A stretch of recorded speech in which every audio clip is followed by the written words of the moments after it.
How to fix Black Ops 6 zombies crashing on your PS5. So this is going to be a full fixing guide, so don't worry. So first things first, of course, what you're going to go ahead and do is you're going to start with the simplest step. Okay? Just turn off your PS5 completely. Wait for a minute and then restart it. Okay, this can clear some temporary glitches, and then what you can also do is you can head to your game library and just select Black Ops 6.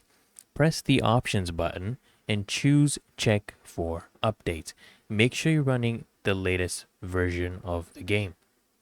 And then what you want to also do is you're going to go to the settings, click on system, then click on system software updates. So you're going to download and install any available updates to ensure compatibility with the game. Okay.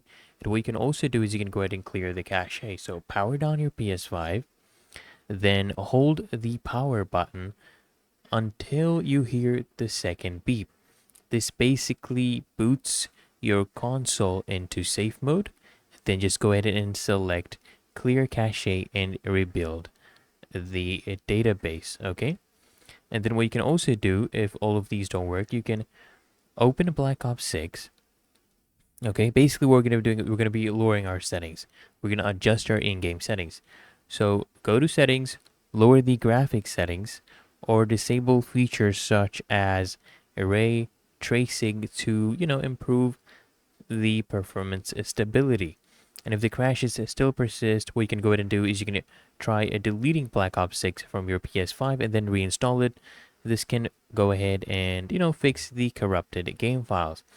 And sometimes what happens is the crashes in zombie mode may be linked to connectivity issues. So what you can do is you can use a wired connection or ensure that you are on a stable Wi-Fi connection.